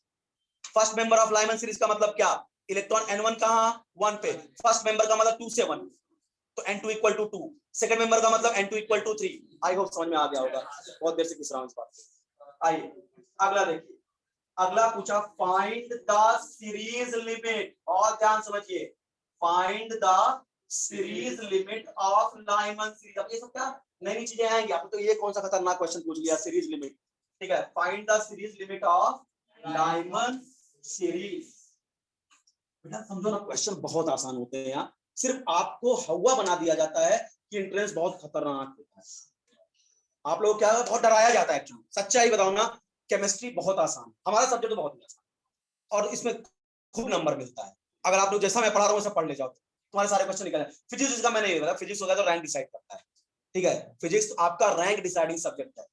आप हम लोग जब पढ़ाते हैं, हमारे बच्चे जो सुबह के बच्चे जो आते हैं उनसे पूछते हैं, हम खुद फीडबैक लेते हैं, भैया क्वेश्चन निकल रहा है क्या एंट्रेंस का, बोलते सर सब निकल रहा है, ठीक है। क्योंकि आपको क्या, अभी देखो मैं भी चाहूँ ना इसमें तुमको डरा डरा के और खतरनाक क्वेश्चन कराऊं, हाँ तुम, अरे इसका मतलब जेई बहुत खतरनाक, अरे कुछ नहीं होता यार, जेई मेंस और नीट बहुत आसान होता है। आपको क्या, जो टीचर आप यूट्यूब पे जाकर वीडियोस देखते हो ना, इतना हाई फाई पढ़ाएंगे तो गलती से अन अकेडमी वालों को देखो, ठीक है, पागल हो जाओगे, अरे यार तुमको यही सब चीजें नहीं समझ में आएंगी, इतना हाई फाई कर देंगे ना, तुम्हें लगा नहीं, वो इसलिए डराते हैं कि तुम सब्सक्रिप्शन तो ले लो, ठीक है, इतना खतरनाक, अरे क्या है यार बताओ, आसान आसान से क्वेश्चन तो निकल रहे हैं ना, आपको क्या डरा डरा के वो लोग पैसा ले लेते हैं आपसे कि इतना खतरनाक पढ़ाएंगे, अच्छा ये तो यार इमाम साहब कभी नहीं पढ़ा है, ठीक है, हाँ, अरे तो पहले जाके देखो ना एंट्रेंस में आता क्या है, ठीक है, इतना कराने बाद तुम्हारे क्वेश्चन ना हो तब मुझे ब्लेम करो ना कि यहाँ सर बोर्ड एटॉमिक खत्म हो गया, मेरे क्वेश्चन नहीं हो रहे बोर्ड से, ठीक है, निकल रहे हैं क्वेश्चन, प्रीवियस ईयर क्वेश्चन निकल रहे हैं, यानी बिल्कुल मामला सेट है। आप जाके आराम से क्वेश्चन करिए, पीवाईक्यू निकालिए, ज्यादा पढ़ना भैया एनसीईआरटी पढ़ लो, उससे कुछ मत पढ़ो, एनसीईआरटी पढ़िए, पीछे के एग्जाम्पलर सॉल्व करिए, बात समझा ना। चलिए आ जाइए, क्या बोला, find the series limit, find the, मैं आपको एक सिंपल सा शॉर्टकट बता देता हूं, जो इस चीज को कर लेगा उसको मैं बता रहा हूं, मैं गारंटी बता रहा हूं, चाहे जेई हो चाहे नीट हो, नीट में बोलता हूं मैं 180 में 160 प्लस की गारंटी में लेता हूं केमिस्ट्री कि इतना तुम्हारा आएगा 180 में, जितना मैं पढ़ा रहा हूं भाई, मैं अपने चैप्टर का बताऊंगा, आपको क्या करना है, वो चैप्टर मेरा पढ़ना है, एनसीईआरटी जरूर परचेज कर लो, एनसीईआरटी के पीछे के एग्जाम्पलर प्रॉब्लम्स होती है उसको सॉल्व करने का, और प्रीवियस ईयर के उस चैप्टर के क्वेश्चन लगा लेने का, खत्म कहानी। तुम देखो तुम्हारा 180 में 160 प्लस आया कि नहीं, जे में 25 क्वेश्चन आते हैं, 100 नंबर का है आपका, ठीक है, मैं बता रहा हूं 80 प्लस स्कोर कर लेगा, इतने से बहुत होता है, केमिस्ट्री में 80 प्लस उठाना चाहिए। लेकिन क्या, आप दुनिया भर की गंदी संदी बुक लेके आते हो बाजार से, ठीक है, अब पढ़े रहते हो, एकदम गंदे गंदे प्रॉब्लम सॉल्व करते हो, सर ये क्या, तुम्हें क्या लगता है ना कि जो बहुत हाई फाई प्रॉब्लम है एक पेज में सॉल्व हुई है वही एंट्रेंस में आता है। एंट्रेंस में तो ऐसे क्वेश्चन आते हैं ना जहां तुमको प्लस माइनस भी नहीं करना पड़ता, वो ऐसा डेटा सेट करेंगे ना कि फटाफट कैंसिल और रिजल्ट आए, वो आपको फंसाएंगे नहीं कि लॉग लेना पड़ जाए, उतना समय नहीं होता वहां पर उनके पास, ना तो लॉग टेबल देता है, ना तो नीट देता है, ना जेई देता है लॉग टेबल। इसका मतलब अगर लॉग वाले भी क्वेश्चन आएंगे ना, डायरेक्ट वो दे देगा कि तुमको तुम्हारा फाइनल जो लॉग आने वाला, नीचे लॉग की वैल्यू दिया रहेगा हेड में, इसका लॉग ये होता है, इसका लॉग ये होता है, बस तुमको फार्मूला याद है, क्वेश्चन तुम कर ले जाओगे, ठीक है। चलो एक नया क्वेश्चन देखें, find the series limit of Lyman series. अब देख बेटा, series limit of Lyman series of hydrogen atom, क्या बोला, हाइड्रोजन एटम, इसको थोड़ा चेंज करता, लिथियम +2 एटम, बोलो सर आप लिथियम का भी नहीं ले रहे हो, मैंने सुबह ही बताया कि बोर्स का मॉडल किस पे काम करता है, एक इलेक्ट्रॉन पे, भाई लिथियम तो होता है 3 लिथियम 7, इसका 3 इलेक्ट्रॉन है, जब मैं इसमें +2 चार्ज लगाऊंगा तभी तो 1 इलेक्ट्रॉन बचेगा, तभी ये हाइड्रोजन लाइक बिहेव करेगा ना।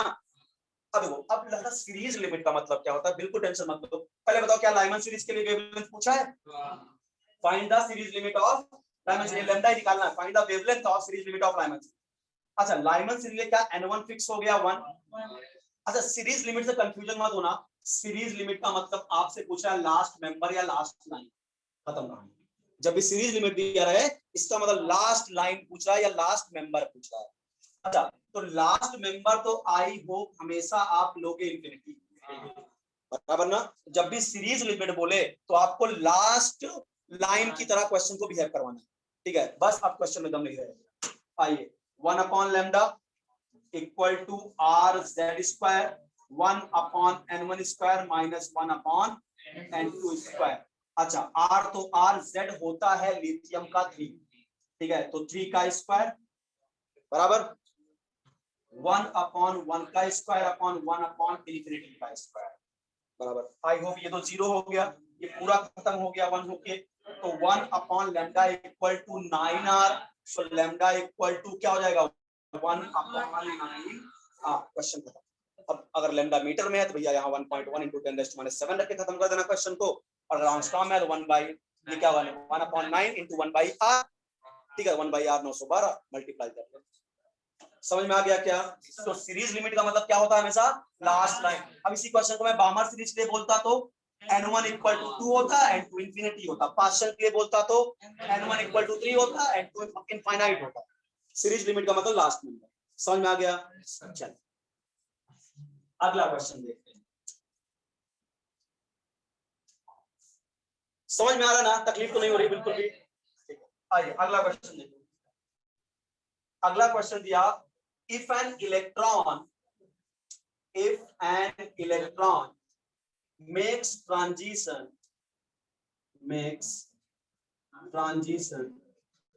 from third सारे टाइप में कवर कर रहा हूं जितने टाइप क्वेश्चन आ चुके हैं। फ्रॉम थर्ड एक्साइटेड स्टेट, अब यही थोड़ा सा गड़बड़ आएगा। From third excited state to ground state, बहुत आराम से देखना, to ground state in beryllium +3 ion, find wave number. अच्छा याद करो, यही 1/λ ही तो न्यू बार था ना, यही तो वेव नंबर है। नहीं, बट जो 1/λ आएगा वही आंसर हो। बात समझा? अब लेकिन इंटरेस्टिंग बात सुन, क्या बोला? If an electron makes transition from third excited state to ground state, अच्छा एक बात बताओ, ग्राउंड, अब कोई लाइन तो बताया नहीं कि लाइमन है, बामर है, पार्शियल, कुछ नहीं बोला। तो अब कुछ नहीं बोला है तो इसमें इलेक्ट्रॉन कितने हैं बेरिलियम में? 3 नहीं बेटे, 1।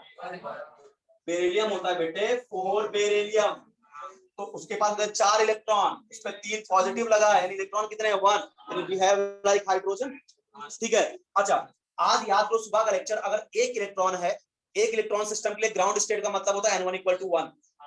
आज तो बताया था ना, ग्राउंड स्टेट का मतलब फर्स्ट सेल। भाई कोई कुछ दिया ही नहीं, कुछ यहाँ पे दिया ही नहीं, लाइमन बामर कुछ नहीं बताया ना आपने को, तो ग्राउंड स्टेट क्या मानूंगा मैं? n1 = 1। अच्छा थर्ड एक्साइटेड स्टेट का मतलब खुद दिमाग लगाओ, थर्ड एक्साइटेड का मतलब क्या? n2, इसमें बस एक जोड़ दो, बस 4 खत्म। कोई भी एक्साइटेड स्टेट बोल देना, उसका अगर तुम n2 निकाला +1 कर दो, आ जाएगा। कैसे जरा समझो, n1 = 1 है, ये ग्राउंड स्टेट है, ठीक है। 1 के लिए फर्स्ट एक्साइटेड स्टेट क्या हुआ? 2, सेकंड एक्साइटेड स्टेट क्या हुआ? और थर्ड क्या हुआ? समझ में आ गया? n2 = 4। समझा? डायरेक्ट इसमें +1 करो, n2 आएगा। बात समझा ना? अब चलो, अब क्वेश्चन में दम रह गया क्या? z क्या होगा बताओ? z क्या होगा? 4 बराबर z हो जाएगा 4। बस क्वेश्चन खत्म। यानी अपने को न्यू बार निकालना है, यानी ये 1/λ तो न्यू बार होता है वेव नंबर। इसका मतलब क्या? r z हो गया बेटा आपका 4 का स्क्वायर कर दे यहाँ पे, और 1/n1 स्क्वायर यानी 1 स्क्वायर, 1/n2 स्क्वायर यानी 4 का स्क्वायर बराबर। चलो तो ये हो जाएगा आपका r, ये 16, और ये क्या हो जाएगा 1 - 1/16, ठीक है। ये 16 में से क्या 15, तो ये हो जाएगा क्या आपका r × 16 × 15/16। देखो ये सब इंट्रेंस क्वेश्चन है, क्यों जानबूझ दिया ना, फटाक से काटो, खत्म कहानी। हाँ आंसर आना चाहिए बस। क्या हो गया 15r, और ये 1/λ आया। अगर लैम्डा पूछता तो 1/15r करते, पर अपने को तो क्या है वेव नंबर ही पूछा था ना, तो बस यही वेव नंबर का यही आंसर हो गया 15r। समझा? ठीक है, ये अगला क्वेश्चन हो गया आपके सामने। अभी भी टफ लग रहा है हाइड्रोजन स्पेक्ट्रम? हाँ देखो एक अगला लास्ट टाइप, देखो लास्ट टाइप इसका question number 6, find lambda for H-अल्फा लाइन फॉर बामर से। यहाँ फिर कंफ्यूज होगा यार ये H-अल्फा लाइन क्या हो, उसको भी समझा देता हूं। देखो फाइंड लैम्डा फॉर H-अल्फा लाइन, और नहीं बता बामर series, Balmer series of lithium +2 ion. अब आपको लग रहा होगा यार H अल्फा लाइन क्या है? यार हमने तो पढ़ा था फर्स्ट लाइन। भाई बामर सीरीज बोला तो एक बात तो ठप्पा लगा लो, N1 = 2, ये फिक्स हो गया। बट सर फर्स्ट लाइन बोलता तो मैं 3 से खुदा देता, सेकंड लाइन बोलता तो मैं 4 से खुदा देता, थर्ड लाइन बोलता 5 से, लास्ट बोलता इंफिनिटी से। ये H अल्फा लाइन क्या होता है? परेशान मत हो तुम। 1 भाई N = 2 है, यहाँ पे बहुत ध्यान से अल्फा बीटा गामा डेल्टा, ठीक है। इसको कैसे ट्रीट करना? Alpha is called first line, alpha is behave like a first line. अगर यहाँ पे बोलता बीटा H बीटा, इसका मतलब question behave like a second line. Gamma बोलता तो थर्ड लाइन की तरह बिहेव करवा देता हूं। ये थोड़ा चेंज करता है इंटेंस में। तो बताइए क्या हो जाए? H alpha line, alpha line का मतलब क्या? फर्स्ट लाइन, फर्स्ट लाइन का मतलब N2 = 3। खत्म ना कहानी, ठीक है। अल्फा का मतलब क्या? फर्स्ट लाइन तरह क्वेश्चन को बिहेव करा दो, ठीक है। तो N2 = क्या हो जाएगा? 3। आप क्वेश्चन तो सॉल्व कर लोगे। 1/λ = R, लिथियम है, लिथियम का एटॉमिक नंबर होता है 3, ये होगा 3 का स्क्वायर। 1/N1², N1 क्या है? 2 का स्क्वायर, N2² यानी 3 का स्क्वायर, ठीक है। ये हो जाएगा आपका R × 9 और ये 1/4 - 1/9। चलो एलसीएम ले लो, ये क्या हो जाएगा आपका? 9 और 4 5/9 इंटू आपका 4 ना, ठीक है। 9 से 9 उड़ गया, खत्म, ठीक है। क्या आया? 5R/4, क्या आया? 1/λ। सो लैम्डा क्या आएगा? 4/5R। क्वेश्चन खत्म। हाँ और डेल्टा का फोर्थ लाइन, और क्या समझ में आ गया क्या? ये अगला क्वेश्चन, ये वो वाले क्वेश्चन हो गए वो यहाँ 3 4 5 मैंने 6 क्वेश्चन कराए, 6 डिफरेंट टाइप के। तो एक बात सुन लो, सबसे जरूरी तुमको क्या याद रखना जरूरी है बेटे कि हर सीरीज का N1 क्या होता है, लाइमन का क्या होगा, बामर के लिए क्या होगा, पास्टन के लिए क्या होगा, ब्रैकेट के लिए क्या होगा, फंड के लिए क्या होगा। और सारे क्वेश्चन लाइमन, बामर और ब्रैकेट, पास्टन तक ही आने वाले हैं आपके सामने, ठीक है। उसके बाद क्या? फर्स्ट लाइन अगर बोले तो इसका मतलब जो भी सीरीज है लाइमन सीरीज, उसके लिए N1 क्या हो गया? 1। फर्स्ट लाइन का मतलब 2 से ही 1 में, ठीक है। और सेकंड लाइन का मतलब 3 से 1 में। अगर बोला सेकंड लाइन ऑफ बामर सीरीज का वेवलेंथ, तो बामर के लिए N1 क्या फिक्स हुआ? पहले 2, तो बामर के लिए फर्स्ट लाइन क्या होगा? N2 3 और सेकंड लाइन क्या होगा? N2 4। समझा? अच्छा, लास्ट लाइन का क्वेश्चन पूछे तब क्या करोगे? इंफिनिटी से कुदा देना, इंफिनिटी से कुदा लास्ट लाइन। जब भी मिनिमम वेवलेंथ पूछे, मिनिमम वेवलेंथ, तो N2 इंफिनिटी हो जाएगा। जब भी आपसे मैक्सिमम वेवलेंथ पूछे तो आपका N2 जस्ट बाजू वाला फर्स्ट लाइन की तरह क्वेश्चन बिहेव करेगा। और सीरीज लिमिट पूछे तो लास्ट लाइन। इतने ही टाइप होते हैं, यहाँ से घुमा घुमा तुमसे क्वेश्चन पूछेगा। समझ में आ गया? आया। अब दूसरा क्वेश्चन क्या पूछता है? सेकंड, हाँ ये बामर का ये वाला हो गया जहाँ पे आपने वेवलेंथ निकाला, वेवलेंथ वाला क्वेश्चन खत्म। अब आपसे क्या पूछेगा कि अगर इलेक्ट्रॉन बामर सीरीज में गिर रहा है, या मैं बोला कि 5 से 1 में गिर रहा है, बताओ टोटल स्पेक्ट्रल लाइन कितनी बनी? ये पूछेगा, टोटल स्पेक्ट्रल लाइन। इंट्रेंस पूछेगा, बोर्ड में कुछ नहीं पूछने वाला है तुमसे ये सब, ठीक है। स्पेक्ट्रल लाइन वगैरह सब इंट्रेंस में पूछेगा आपसे। बता रहा हूं मैं क्या क्वेश्चन, पहले समझना बहुत आराम से। How many spectral lines are obtain, number of spectral line पूछते हैं, उसका जरा समझो। जैसे मान लो आपसे क्या बोला, अगला टॉपिक है हमारा स्पेक्ट्रल लाइंस, आराम से समझना, इसमें 2-3 क्वेश्चन कराऊंगा। स्पेक्ट्रल लाइन आपसे नंबर ऑफ आप पूछा कि भाई N = 4 था, N2 = 4, N1 = 1, इसका मतलब क्या? इलेक्ट्रॉन चौथे से पहले में गिर गया। बोलेगा बताइए टोटल स्पेक्ट्रल लाइन कितनी बनी? बहुत ध्यान समझो, देखो 1 2 3 4, आराम से। क्या ये N = 1 लिख दूं, N = 2 लिख दूं, N = 3, N = 4? इलेक्ट्रॉन को कहां से कहां गिराना है? चौथे से 1 में, और टोटल स्पेक्ट्रल लाइन पूछ रहा है। तो एक तो चांस है भैया इलेक्ट्रॉन चौथे से डायरेक्ट 1 में गिर जाए, तो ये एक स्पेक्ट्रल लाइन बनी। या हो सकता है पहले 4 से ये 3 पे आए, फिर 3 से डायरेक्ट आगे गिर जाए कहां पे? 1 पे, तो 1 2 3 3 स्पेक्ट्रल लाइन। या हो सकता है पहले 4 से 3 पे आए, फिर 3 से 2 पे आए, फिर 2 से 1 पे आए, ये 3 स्पेक्ट्रल लाइन। या हो सकता है पहले 4 से आपका 2 पे आ जाए, फिर 2 से 1 पे आ जाए, तो कितने स्पेक्ट्रल लाइन? 1 2 3 4 5 6 7 8, यानी सर 8 नहीं। अब क्या देखो, क्या ये और ये लाइन बिल्कुल सेम दिख रही है क्या? एक कैंसिल मार, ठीक है। और कहां कुछ सेम दिख रही है क्या? आप बताओ कहां से? यहां से यहां, यहां से यहां, एक कोई कैंसिल मार दो। अब गिरो कितने बचे? 6, यानी 6 स्पेक्ट्रल लाइन बनेगी। अब आपको डाउट आया सर ये तो छोटा सा था, 4 से 3 में गिरा देगा, मान लो सर 10 में से पहले में, तब ठीक है। तो क्या ये बना के हम काटते फिरेंगे, ठीक है, कितनी कटेगी सर। तो आपको डायरेक्ट मैं आपको ट्रिक देता हूँ, ठीक है, डायरेक्ट आपको क्या ट्रिक देता हूँ, 3/2 बस इसी के लिए होगा ना। 3/2 क्या होता है समझो। इसकी ट्रिक क्या है, नंबर ऑफ स्पेक्ट्रल लाइन, ऐसा तुम कर नहीं पाओगे, छोटे छोटे ट्रांजिशन ये कर लोगे, बट टेंशन ही खत्म कर देता हूँ। नंबर ऑफ स्पेक्ट्रल लाइन, बहुत ध्यान से समझना, spectral line is equal to होगा delta N plus delta N plus 1 divide by 2, खत्म कहानी। अब सर डेल्टा एन क्या है, delta N equal to n2 minus n1, n2 minus n1। अब देखो जरा इस क्वेश्चन को अपने ट्रिक से निकालू, आंसर क्या था 6।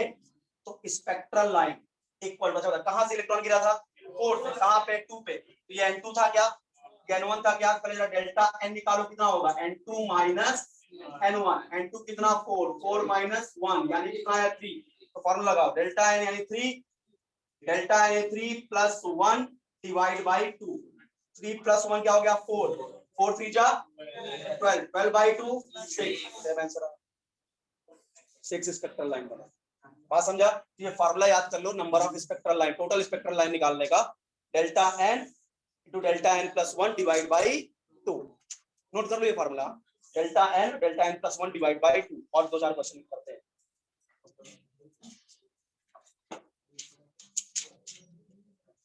Number of total number of spectral line equal to delta N plus 1 divide by 2।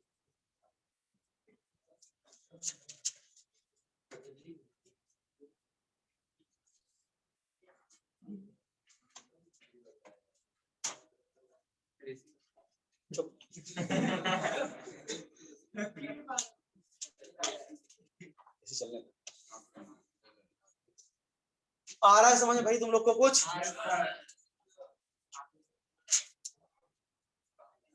Online वालों को भी कुछ समझ रहा है कि सब बाउंसर जा रहा है।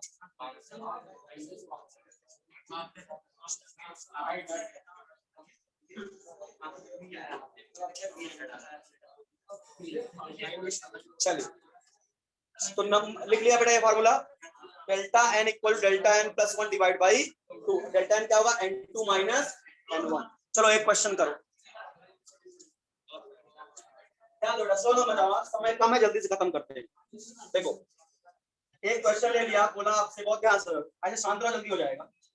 Find total number of spectral line, बात करो please, total number of spectral line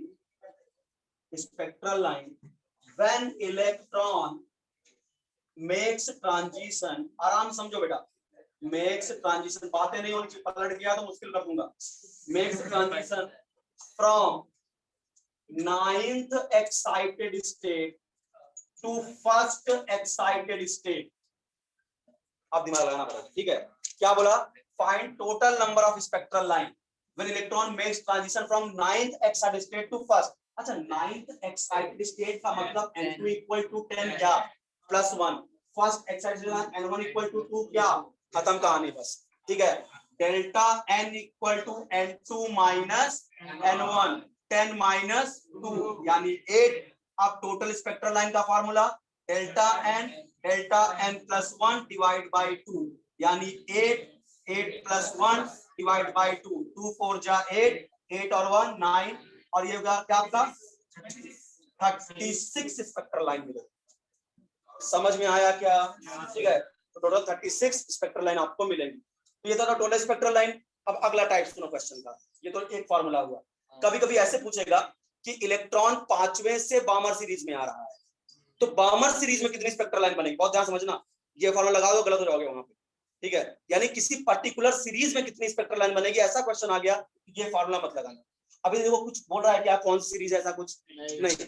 जब पूछ ले कि calculate total spectral line बामर series या लाइमन सीरीज या पास्चन सीरीज, तो ये फॉर्मूला वैलिड फिर नहीं होगा, ठीक है। तो अब अगला टॉपिक अपना बनता है स्पेक्ट्रल लाइन पर्टिकुलर सीरीज। बहुत ध्यान समझो, स्पेक्ट्रल लाइन आराम समझ लो बस, इन पर्टिकुलर सीरीज, नाम बोल देगा उस सीरीज का, तो उसके लिए फॉर्मूला होगा n2 minus n dash, dash को समझते हो।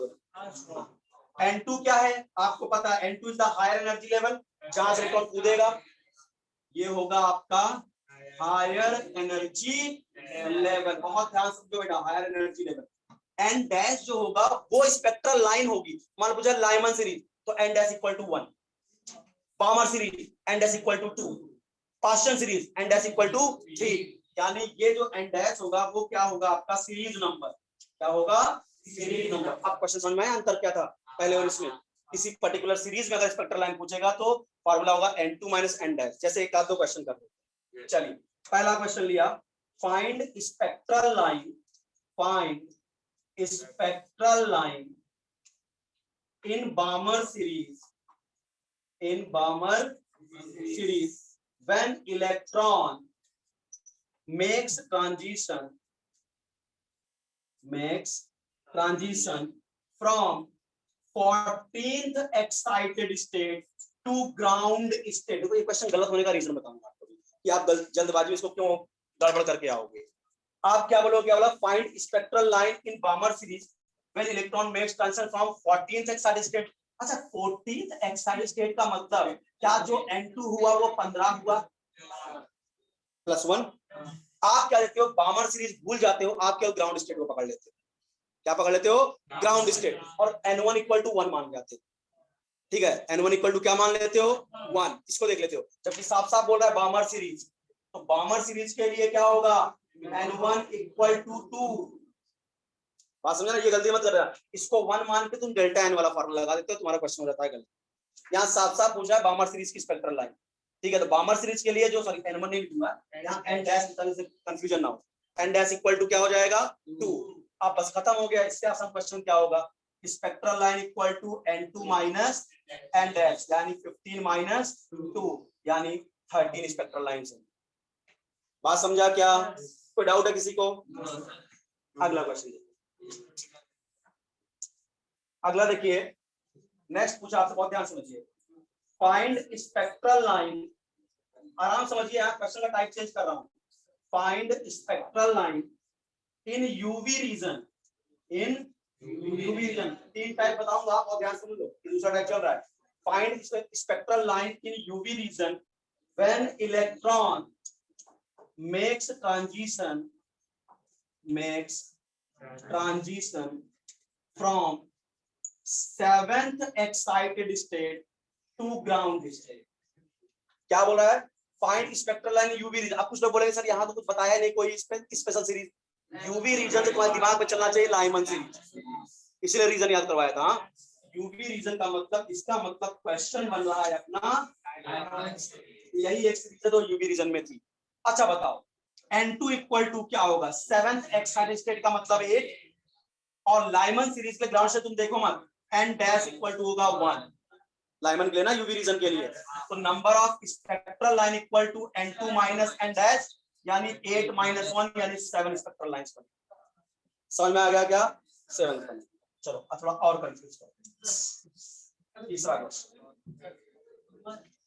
देखो जरा, ये क्वेश्चन बहुत इंपॉर्टेंट है आपके लिए, क्योंकि यहाँ पे कंफ्यूजन आएगा, डेफिनेटली आएगा आपको।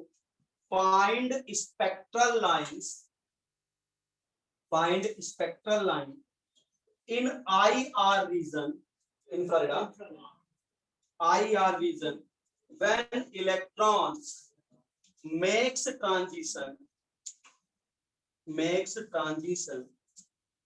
from N2 equal to 6 to ground state, अब देखो कंफ्यूजन आएगा, सर पास्चन भी IR में है, ठीक है, ब्रैकेट भी IR में है, और P फंड भी IR है, तो एन डैश क्या मानू, बराबर। यहाँ कंफ्यूजन आ गया बेटा। आपको पता है कि ये जो है 1 2 3 4 5 ये यूवी में है, N1 equal to 1, N equal to 2, N equal to 3, N equal to 4, N equal to 5, N1 UV Lyman, ये क्या है अपना विजिबल, ये भी IR, ये भी IR, ये भी IR। आप फंसोगे ना इस क्वेश्चन में, ठीक है। अब कौन सा माने, तो आपको तीनों मानना पड़ेगा, फिर जो टोटल है उसको जोड़ देना लास्ट में। मतलब क्या, जरा समझो कि हम क्या निकालेंगे, टोटल स्पेक्ट्रल लाइन निकालना है, तो N2 माइनस N डैश करेंगे, N2 तो फिक्स है 6, ठीक है। पहला हम क्या निकालेंगे, 6 माइनस IR के लिए क्या 3 रख लूं, 6 माइनस 3 कितना आया, N डैश ना 3 रख लिया। अगला N2 minus N dash, N2 तो 6, N डैश का 4 भी रख लूं, ये भी तो IR में है, तो कितना आया 2। फिर N2 minus N dash, 6 minus क्या 5 रख लूं 1, अब 3 3 2 5 6 तो 6, समझा। तो कितनी स्पेक्ट्रल लाइन हो गई 6। आ रहा समझ में। Last question of the day, समझ में आया कि नहीं ऐसे क्वेश्चन।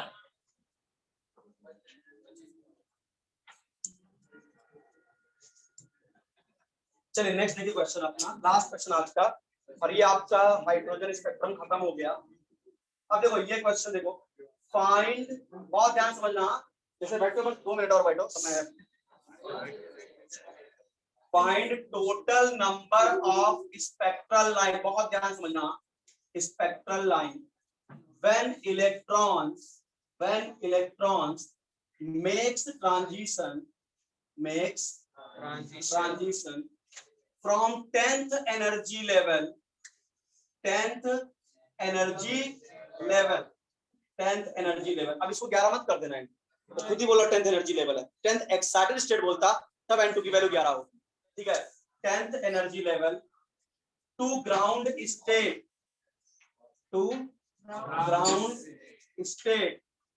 एंड, बढ़िया क्वेश्चन है, and there is no transition, आगे बढ़ा दिया क्वेश्चन को मैंने, अभी तक क्वेश्चन आसान था, भारी हो गया।